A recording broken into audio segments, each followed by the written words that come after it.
Hey friends, welcome to today's video. So on my channel, we talk a lot about anti-aging, and today I want to talk about anti-aging with makeup. I am 40 years old. If you are not familiar with my channel, I am not afraid to say my age. I am 40 years old, and I know I do not do my makeup with the same techniques as I did back when I was 20 years old. I mean, you can, but you probably shouldn't. A lot of things need to change as we get older and our skin changes. So a lot of the makeup techniques that we used to use kind of need to be altered as we get older. So I'm going to be sharing with you today how I have changed my makeup over the years and the makeup techniques that I do now to create a more youthful look with my makeup than, when you're younger. You can kind of get away with a lot more with makeup than you can when you're older. So I'm going to go throughout my whole makeup routine with you guys today. We're going to get ready together, and I'm going to go step by step and let you know, what I do to create a more youthful look with makeup. So if you want to stick around and see my anti-aging makeup tricks, then keep on watching. All right, first things first, I am a skincare girl, so I'm going to say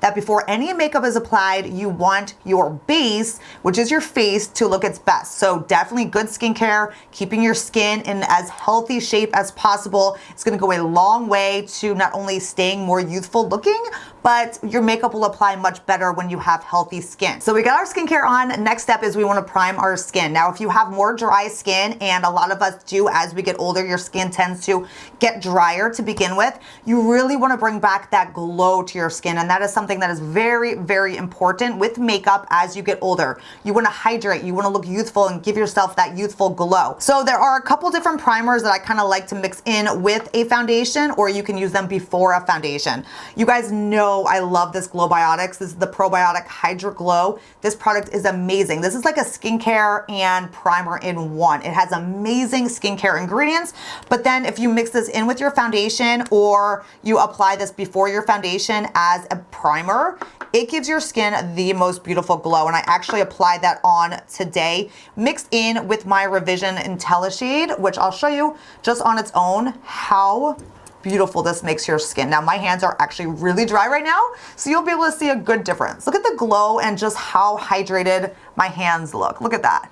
Look at the difference right there. Dry hand, glowy and hydrated hand. Another primer that I really love is the Ilia True Skin Radiant Priming Serum. This one is a dropper serum, and this one's basically just a super hydrating serum. This one doesn't give that same glow as the Glowbiotics, but it does really, really hydrate your skin. So it primes your skin if you have dry skin. So moving on to foundation next. This is a super important anti-aging step right here, you guys, because this can make it or break it. So what you want to do as you get older, and I know I have found, really changing up my foundation routine a lot as I've been getting older. I really take a less is more approach when it comes to foundation. If you are familiar with my channel, then you know I've been really going foundation free. I've been sticking to my Revision. This is the IntelliShade True Physical. It's an anti-aging tinted moisturizer with SPF. So this is the last step of my skincare, but then I also use this as my foundation.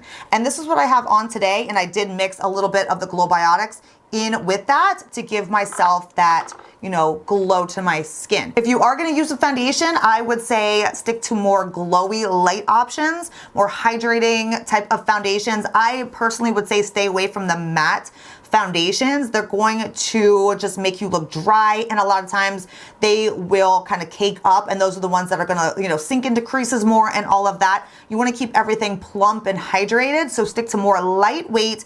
Again, if you can, do a light coverage foundation, let your skin peek through, and stick to more hydrating formulas. All right, so now we're caught up to exactly where I am with my makeup routine today. Let's talk about eyes next, because a lot of people think that you can't wear any sheen on your eyes as you get older. And even if you're more mature, even if you're 50s, 60s, anywhere in there, I don't believe that you can not wear any sheen on your eyes. I think a little sheen absolutely looks really pretty on your eyes. It can kind of give your eyes just that little bit of sparkle, and I love a little sheen. Now, definitely no glitter, no big chunks of glitter. I would say stay away from that. But a good, nice sheen on your eyelids, I think is really pretty. And a lot of times what I'll do is I'll take a sheen eyeshadow, apply it to the eyelids, and then a matte in the crease, which is what I'm gonna do today. I've already primed my eyelids with a primer to even them out. So I'm gonna take this really pretty sheen shade, and I'm just gonna stick that right on the eyelids. Now I'm gonna take a matte shade and go throughout the crease. I personally don't ever take any sheen or anything up in the crease. I always keep that matte. And then I just leave any sheen shadows to the lid area.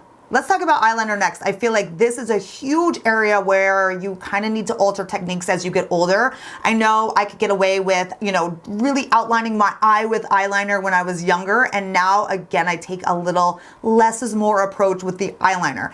I personally stick to just tight lining the upper lashes. This is a must for me. I do this every day. It just helps to really volumize, you know, the look of your lashes. And then if you do want to add a little eyeliner, I really like using an eyeshadow for my eyeliner. It just creates a really soft look versus if you use something like a more like liquid liner or something like that. This Laura Mercier pencil, I will link it down below for you guys, is amazing for applying eyeshadow as your liner. So I got some dark brown eyeshadow and I just take this brush and I just lightly push it into the lash line. It just creates a really quick, soft, easy eyeliner look. And that's it. For eyeliner, I also would recommend to either lighten or keep a no eyeliner look on the bottom lashes.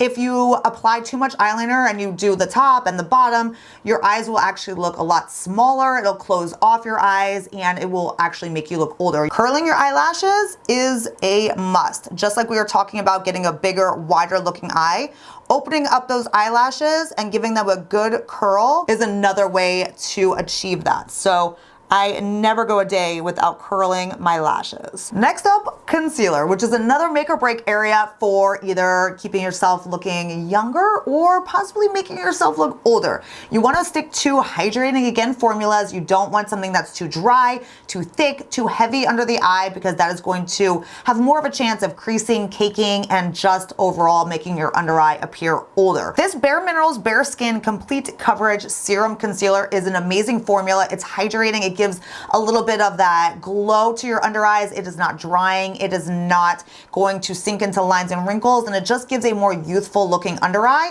Again, hydration, a little bit of that glow is what you need for the under eyes, because the under eyes definitely get drier as we get older. So this formula is amazing, and I actually always kind of double up my concealer. I throw in the Color Science Total Eye 3-in-1 Renewal Therapy. You know my love with this concealer. This is an anti-aging concealer. It's all good for your skin ingredients, but then it also has an amazing SPF for the under eye. So it's perfect for the daytime to really protect the under eye too. So what I do is I kind of take my concealer, and again, I don't apply too much, just where some darkness is. I don't go down in these crazy triangles and really try to, you know, cover half my face with concealer. Something that I also now do is I stick to a color that is basically matching the rest of my face. I don't go super light with my concealer. That just tends to make me look older. So I would suggest sticking to a concealer color that, you know, matches the rest of your face. I'm taking the Color Science and I just kind of go right over it. Again, this is just skincare and concealer in one, and SPF. So I just love to add that. And then using a beauty blender to blend in your concealer is going to give you the most hydration under your eye. One more thing I do with concealer, always, me personally, I take it down the smile lines, because that will help to brighten up the dark areas where if you have creases there and wrinkles there, it produces darkness on the face. So using a concealer and just going over that area will help to like lift it and brighten it. Setting my under eye concealer next, I do still set my under eye with a powder, but I am very careful what powders I use under my eyes. I keep them very light. I look for powders that are super, super finely milled and are not thick or chalky or very powdery, because those are gonna, again, sink into lines and wrinkles and really dry out the look of your under eyes. So I'm actually gonna do a full under eye setting powder video. But for today, I'm just gonna take this Pat McGrath powder that I've shared with you in some other videos, and I'm just gonna lightly dab that under the eye. So finishing the eye look, again, like I said, I do not apply eyeliner to my lower lash line. I take that same eyeshadow that I used in the crease, and all I do is apply that under my eye. It kind of helps to balance out the shadow look on the top without being harsh or too much. And I just connect it around my eye and just lightly smudge it out. So for setting your face and your foundation, if you're using one, I stick to powders that are more hydrating to the skin. And I know that sounds really funny because it's a powder, but there are certain powders that you can apply that really aren't powdery.